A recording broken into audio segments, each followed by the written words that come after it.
mga kapiksi. Yung iba guys talagang magne-negosyo or mag-i-invest, yun talaga yung nakikita natin na for some of you. At wow, grabe, ito yung blessings mga kapiksi. Yeah, so this is blessings and this is abundance of money. Yung iba sa nyo, kung nag-invest na kayo, let's say for example, meron kayo investment, ngayong 2024 or kahit yung mga dati pa, lumalago yung inyong mga investment, lumalago yung mga tubo, no? Yung mga tubo-tubo, ganyan.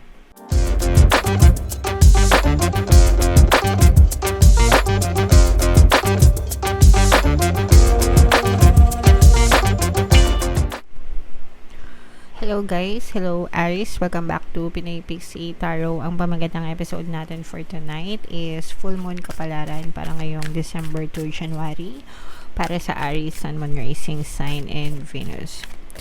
Yung ating full moon guys ngayong December ay sa December 15, tapos yung next full moon naman natin ay sa January 13, mga kapiksi. So ang reading na to ay para sa period na yan, and ang pamagit ng ating full moon ay cold moon, guys. So ito yung ating moon message para sa inyo, a time to give rather than take, okay? So, syempre, napapanahon, gift giving, di ba? Or kahit hindi sa gifts, mga kabigsi, kasi nga, Pasko ngayon, holiday season. So, yeah, ito yung panahon na talagang galante, no? Yung mga tao nagbibigay, mga kapigsi. And mas maganda na yung nagbibigay, no, kaysa ikaw yung binibigyan. Kasi ibig sabihin nun, kung ikaw yung nagbibigay, nakakaluwag-luwag ka, 'di ba? Versus dun sa ikaw yung binibigyan. But you should be grateful, mga kapigsi, sa lahat ng mga blessings na meron tayo.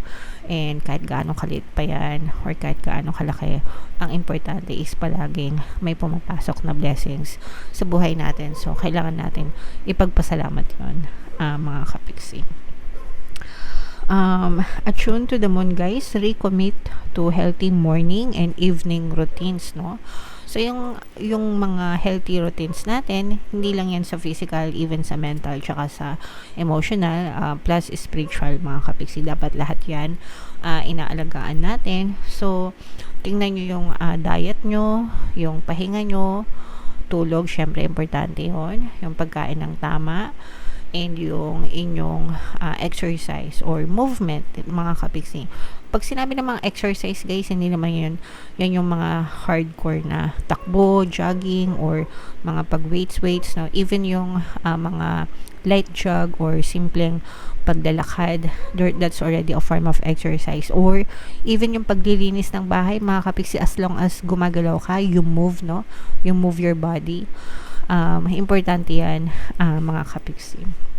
So it doesn't matter kahit anong form of exercise, basta yung naayon sa edad mo, yung kaya ng katawan mo, para makatulong sa longevity mo. And then of course yung mental health natin, mga kapiksi, yung ano yung focus ng iniisip mo, kung nagfo-focus ka ba sa mga reklamo, mga problema, syempre stress yan, kaparin yan stress.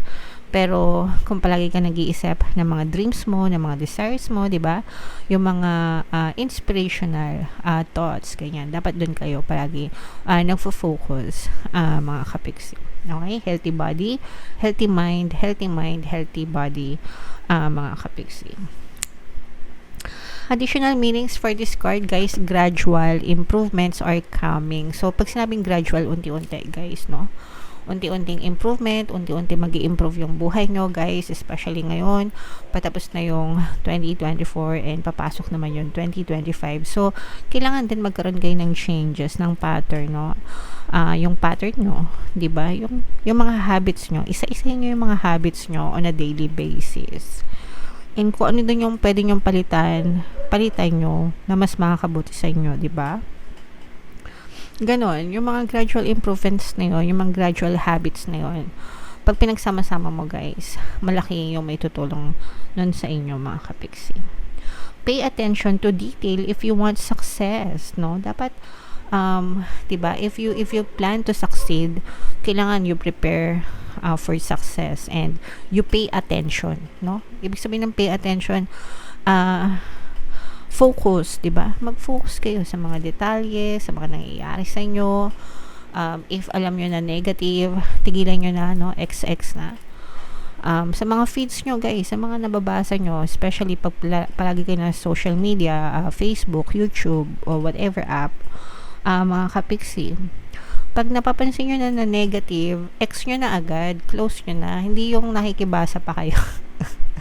Nakikibasa pa kayo, tapos nakiki-comment pa, nakikibash pa, di ba? So, 'di ba? Ibig sabihin, dumadagdag kayo sa negativity. So, always focus on positive, guys. Be of service to others and love and money will follow. Kapag ka, yung intention mo na tumulong sa kapwa, mga kapiksi, or gumawa ng mabuti is malinis, yung money and success, it will always follow you, no? It will always follow you. Susundan ka yan kahit saan ka pa makarating. Especially if you are very selfless, giving, di ba? No? Kaya nga, giving a time to give rather than take, mga kapiksi. Alright, so, ganun guys. Yan ang mga messages para sa inyo. Comment down below if naunawaan nyo mga kapiksi, napakaganda ng mensahe sa inyo, Aries. So, tingnan natin yung ganap sa inyo ngayong full moon season, guys. Shuffle natin to. Habang shuffle ko to, panoorin nyo muna yung video natin regarding sa ating paano mag-manifest ng abundance video course. Kapiksi, sawa ka na ba sa mga struggles at hirap sa buhay mo? Masipag ka ba at masikap sa buhay ngunit hindi ka pa rin umaasenso? Ilang beses ka na bang nag-attempt mag-negosyo at mag-invest pero palagi ka pa rin nalulugi? Sa pagkakataon na ito ay maaaring may subconscious beliefs ka na nagiging balakid sa iyong pag-unlad at pagyaman. Introducing, paano mag-manifest ng abundance video course. Dito ay matututunan mo ma-overcome ang mga balakid mo para tuluyan ka ng umunlad, umasenso, sumagana, maging matagumpay, successful at maswerte sa iyong kabuhayan, pera, trabaho, negosyo, salapi at kaperahan ng bonggang-bongga. Dali, mag-send na ng email sa pinoypixitaro@gmail.com at simulan na ang iyong pagyaman ngayon. Alright, so sa lahat ng gusto mag-avail ng course guys, yung promo natin for December, una magbibigay tayo ng 15% discount, pangalawa magbibigay din tayo ng free 3-in-1 pampaswerte sa buhay, sa pera at saka sa love life. Sobrang ganda mga kapiksi.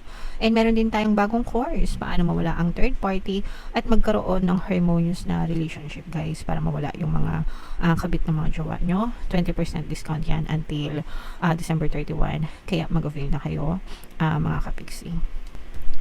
So, Aries, guys, kayo ay represent ng King of Swords, no? Dito sa deck na to, ang fire element ay nire-represent ng sword. So, tapos ito naman yung ating moon energy, mga kapisi. This is both negative and positive.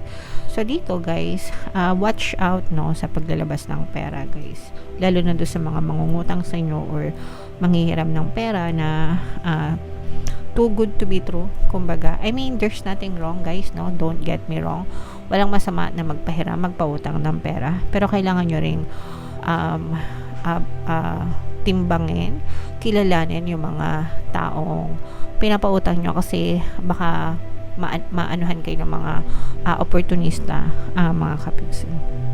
Kasi for some of you, parang baka mapagsamantalaan kayo ng mga nanghihiram ng pera sa inyo, tapos pag binigay nyo na, baka hindi na maibalik sa inyo or hindi na bumalik. There's always a risk, guys. Palagi namang may risk kapag nagpapautang ng pera. Pero ito kasi, guys, parang hindi lang yung pera yung mawawala sa inyo, pero yung relationship nyo then with this person, no? Kumbaga parang pwede ring masira yung relasyon nyo dito sa tao na to, especially kung kaibigan mo to or meron talaga kayong pinagsamahan, ganyan. So make sure na alam nyo yon, maging maingat din kayo sa mga pagpapahiram nyo ng pera sa kanila, mga kapiksi. Okay? So balance lang, mga kapiksi. In the first place, yung mga pinapahiram nyo, diba, pinaghirapan nyo rin yan. So meron naman kayong karapatang humindi or alam nyo yun, magbigay ng limitation sa kanila. On the good side naman, guys, bubuhos ang biyaya sa inyo, no? Talagang this is abundance of money, no, guys? Syempre, December, January, marami kayong mga pera. May mga bonus. Ang tanong, guys, may natira pa ba sa bonus nyo, no? Sana meron pa, mga kapiksi, pero talagang super saya nang nakikita natin dito kasi super blessed kayo, mga kapiksi, lalo kayong pinagpapala, especially pagdating sa kaperahan. And yung iba sa inyo, guys, parang magsisimula yung panibagong cycle nyo, especially sa pera, especially na matatapos yung 2024 tapos 2025, parang meron kayong iti-take na opportunity, guys, sa kaperahan. So yung iba sa inyo guys, parang feeling ko pinapaikot nyo or ipapaikotin nyo yung pera nyo para hindi basta-basta mawala, lalo na kung nagka OT kayo, nagka-bonus kayo o kayo mga leave conversion, di ba? Syempre, kumbaga may extra money kayo to spare, and parang hindi siya masayang, paiikutin nyo siya guys, no? So it's either sa investment or sa negosyo, ganyan. So make sure lang na make the right decision, mga kapigsi. Kumbaga timbangin nyo muna yung mga pros and cons, no, bago kayo magdesisyon kung saan nyo ilalagay yung pera nyo para hindi din kayo mapahamak. Pero ito guys, parang feeling, at saka so yun. Tapusin muna natin, okay? So and meron ding for some of you, parang meron din kayong matatanggap na balita mula sa isang person na matagal mo nang hindi nakakausap, hindi nakikita. Maaari mo siyang makita sa social media, maaari kayong mag-reconnect, ganyan, or bigla na lang mag-reach out sa'yo itong person na to and mabigyan ng chance na mag-reconnect ulit kayo. So this may be an ex-person or pwedeng mga dati mong kakilala ng mga sinaunang panahon. Okay, so comment down below guys, no? I-mind nyo yan. Mind abundance of money, maraming biyaya, maraming pera, new opportunities sa pera, yan. So, i-mind nyo yan sa comment section, mga kapiksi. Yung iba guys talagang magne-negosyo or mag-i-invest, yun talaga yung nakikita natin na for some of you. At wow, grabe, ito yung blessings mga kapiksi. So this is blessings and this is abundance of money. Yung iba sa nyo, kung nag-invest na kayo, let's say for example, meron kayong investment ngayong 2024 or kahit mga dati pa, lumalago yung inyong mga investment, lumalago yung mga tubo, no? Yung mga tubo-tubo, ganyan. So, yung iba sa inyo, baka nag-invest kayo sa stock market, tapos na may mga dividends kayo na nakukuha, yung mga ganon. O kaya naman, baka nag-invest kayo sa crypto, tapos magsisell kayo kasi malaki na yung presyo ng crypto ngayon, di ba? So, yung mga ganon. Pero, nakikita natin na tubo-tubo na talaga, and you will be so blessed, especially kung may negosyo kayo, mga kapiksi, kasi yung negosyo nyo, parang tinrabaho nyo talaga siya ng mabuting-mabuti.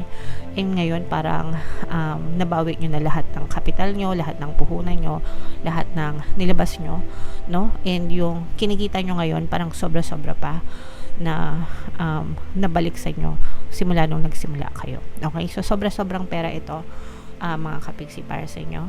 So lahat ito guys, i-mind nyo sa comment section. Mind blessings, pagpapala, abundance of money, kasaganaan, no, tubo-tubo, yan. Bunga-bunga, yan. So parang masasangang bunga, madaming bunga yung nararamdaman natin na energy for you, Aries. Okay? So comment down below guys if na-excite kayo, and sana makaresonate kayo. I-mind nyo lahat yan sa comment section. Ito yung ating 2025 kapalaran, mga kapiksi. Panoorin nyo na.